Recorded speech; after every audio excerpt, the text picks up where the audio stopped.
Welcome to the What's Happening Birmingham video podcast.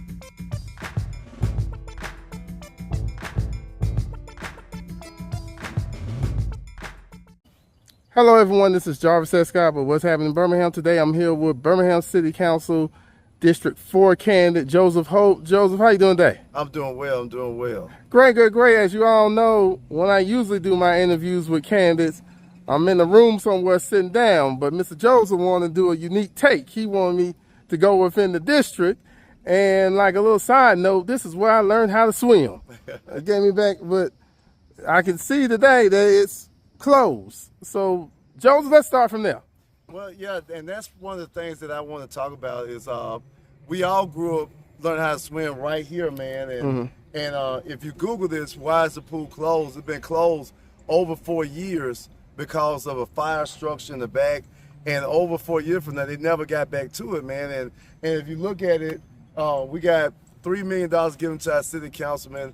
And these kids are reaching out to me, these parents are reaching out to me, but they want their pool open. And this is something that is in the community. This is something they're supposed to have that's given to them and supposed to be able for them to walk up and be able to have it open and ready for them to enjoy in this heat, but it's not available. Yeah, would be a very good option in this hot weather today. Yeah. So why did you decide to run? And a quick bio about yourself. Yeah, well, my name is Joseph Holt, and I've been in the city community for years. People know me. I've been helping kids for years. I coached basketball at Cornerstone, volunteered for about 4 years. I've been helping children. Children are my passion. Okay. And the community is my passion. I grew up in Kingston, lived in Kingston for years, right down the street with Stockholm Park. I went to Woodlawn High School, went to Hayes Miller, went to Kingston Elementary. And I just want to make a change in this community for stuff like this, man. I want to get to it and understand why our community can't have what they're supposed to have. Where's the money going? And why when I grew up, we could splash in here, we could play in here. But now, for over 4 years, none of our communities get the resources. None of our communities ever change. And I want to get in there and dig deep and find out why, man. All right, I know this is the first of, we're doing probably 2 or 3 locations doing this interview that you all go see. What other concerns has residents tell you what they're looking for in this election? Well, let me show you. Number one, I did a video about the pool. Okay. And that's been, for the kids and the mothers, that's been the number one thing. They want what they deserve. So let's look at this. So you follow me. This is the pool closed right here. And there's $3 million given, and this pool could be open. And so look at just how it's maintained. I mean, you got stuff falling down, trash, debris, well, these are old signs. If we used to have swimming lessons, Red Cross swimming lessons, 10 to noon. Why can't we have that back? The pool's supposed to be open family hours, but the family can't use this pool. We go over here, man. We got people sleeping out here. We got all type of debris, got chains on the gates, man. And then right here, nobody's keeping up our facility. You think you can get away with that at Homewood?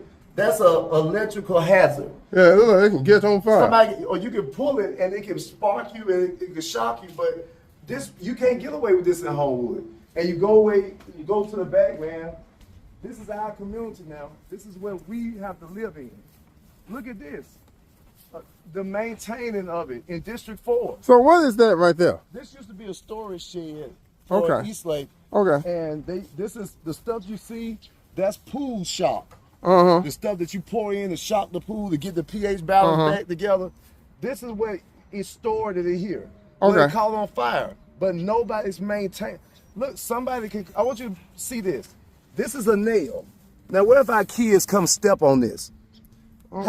Yeah, this is dangerous, but nobody, you need a councilman and somebody over it that cares about this. Why can't we get this open? Why can't we have a little garden right there? Why can't we teach change? And so I just want to show what's going on around here, man, as we go to our next location, that this is what's going on in District 4. Where is the money?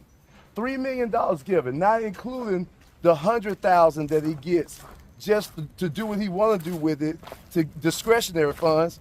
We got abandoned cars here. sitting right there. Like, this is in our neighborhood. We can't get away with that in Hoover, Homewood. That'll be told. But this is in Eastlake.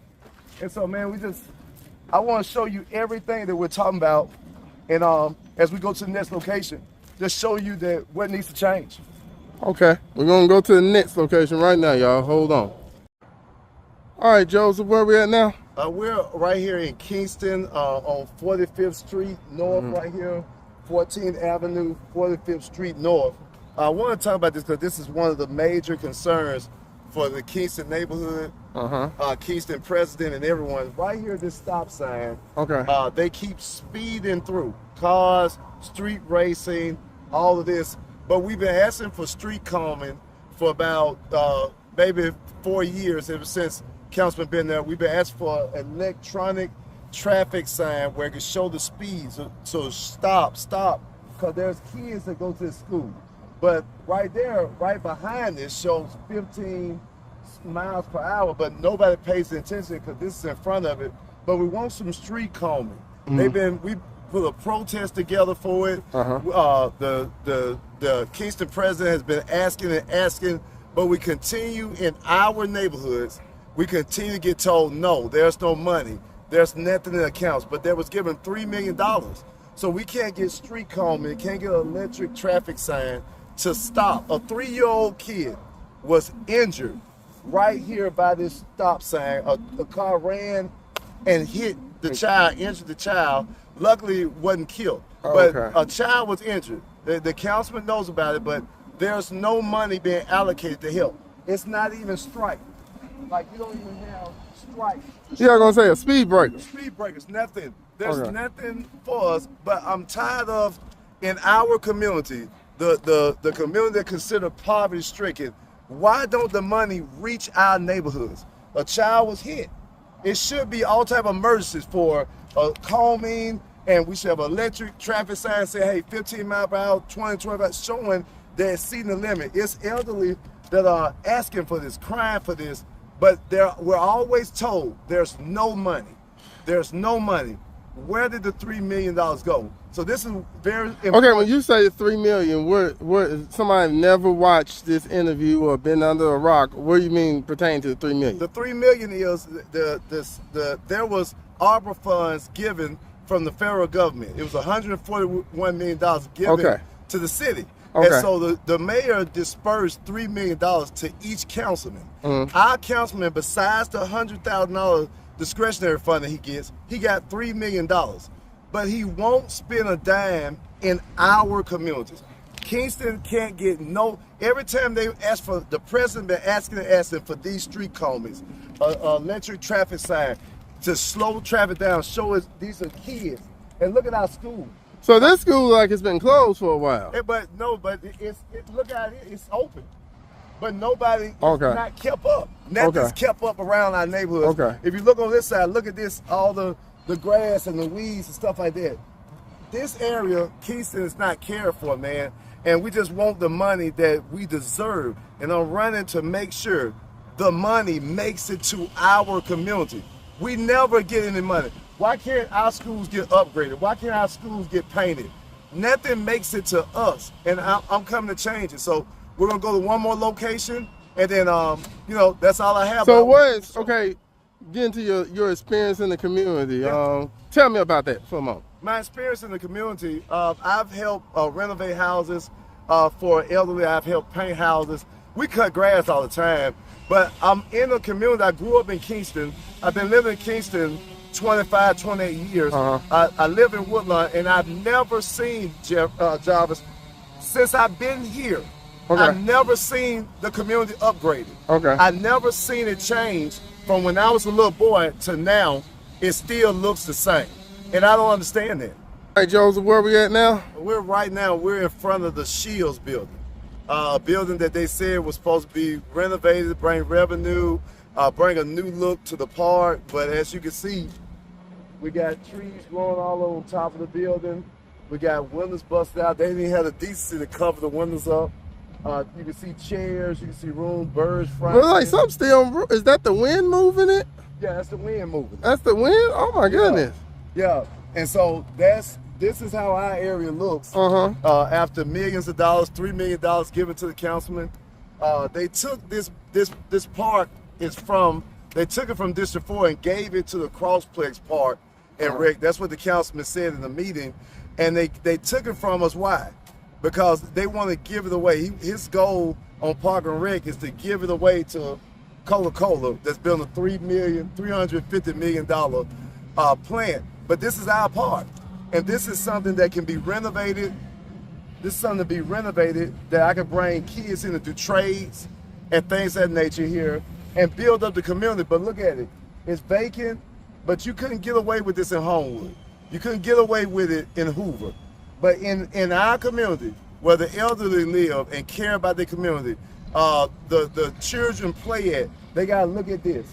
Right here, Shields, $3 million and no development, no nothing. And this is how our community looks. Right next to $350 million, we got this. And it's not right, man. And I just want to bring awareness to the people that in District 4, we gotta vote. We gotta vote to make a change. We gotta vote somebody in that cares about the community. I care about the community. It breaks my heart to see this. It breaks my heart to see it. This been here over 10 years looking like this. And look at it. Nobody cares. Did it just catch on fire or something? No, Like that? they just abandoned it. They just abandoned okay. it and left it like this. No, you could at least board up the windows. You could do something to it. Get the trees from off the top of it, but nothing. Because nobody cares about District 4. Nobody cares about Kingston, Collegeville, Inglenook. Nobody cares about none of it. And we don't see no money. So that's all I gotta say, man. All right, Joseph, where we are now? We are at Collegeville Pool, man, right here at Collegeville Pool. And I'm very happy about this because I worked very hard about 2 months ago and did a video about why kids don't have the amenities that they supposed to have. And if the people rallied behind me, and man, we put pressure on the councilman, and it made him release the money that was there. And so now what you see is they have been pressure washing the pool. About a month ago, they've been renovating and making all the pumps work, putting new drainage in. Okay. They got the pool shock, and now in about maybe 2 weeks or so, the pool should be open. And man, when I tell you them kids over there are excited, over at Collegeville Housing Authority, man, it's a big thing to finally get the money released that belongs to the community, to finally get something done in this pool. So the pool should be open. And July 4th, we're doing a little celebration at 11 o'clock, celebrating the coming soon of the pool, man. So I'm so excited about this. Okay, so tell me your platform real quick, since this is the last location we're at. Well, my platform, what I plan on doing is I plan on, number one, getting into, elected by the people. I want to get in and I want to build what I call a wise council. Okay. That is somebody from each district, each city, each part, and build a council that knows what the neighborhood needs, knows what we need, is the voice of the community, where I can go to them bi-weekly and bi-monthly and make sure they understand, hey, this is what we got, what do we need done, and fix the things that are the emergencies in the community, like the bus system. The bus takes an hour and 30 minutes to get here. There's no benches for the elderly to sit on while they're waiting on the bus. That's something I want to see what we can do to correct that. The abandoned houses, I know plenty of investors that want to come in and work with the community. Talk to these businesses and make sure they want to invest in the community. What do they want to do to help? If you're here, what can you do to help the community? And make sure there's something in the community for our kids. And I want to, most importantly, fix the Shields building that's abandoned. The councilman gave it to the Crossplex district. It took it from us and gave it to them in their parks and recs. I want to bring that back. I want to fix our building, bring a trade school to help these young men that's on the street find something that they like and get some funding to help them learn a trade. Okay, so if people want to know more about your campaign, where do they go? They can go to joeknowsdistrict4.org. Online. They can go to the Holt Foundation for Change .org online as well. That's my nonprofit. They can also look me up on Facebook, Joseph Holt. And if you want to know more about me, just give me a call. My numbers and stuff on Facebook. But just ask anybody about me. All the elderly know about me. Mr. Jimmy Smith in Kingston, in Collegeville, Sharon Hunter in Kingston, Miss Glenn Webb in Inglenook. I'm all over the place. People know me. Miss Jones in South Woodlawn. Everybody knows I'm credible, and I really care. One thing people can say about me is they've been saying all the time, you've already been doing this, and now it's time for me to do it in a high scale. All right, well, Joseph, thank you for coming in. I want to first commend you and thank you for stepping up. Thank you. I always tell people, if you don't like what's going on in your community, first of all, vote. 2, go to your city council meetings. And 3, if you think you can do better than the current person, you run for it. That's right. So you doing all 3. So I want to commend you for that. Thank you all for watching. Please check out what'shappenedbirmingham.com for more interviews. Don't forget to subscribe to the YouTube channel. Check me out on TikTok at What's Happening Birmingham, and the audio version is on Apple Podcasts. Thank you all again. And don't forget to vote Tuesday, August 26th. Thank you all. Bye-bye. Thank you for watching the What's Happening Birmingham video podcast. Please check out our website, app, or subscribe to our YouTube channel for the latest videos today.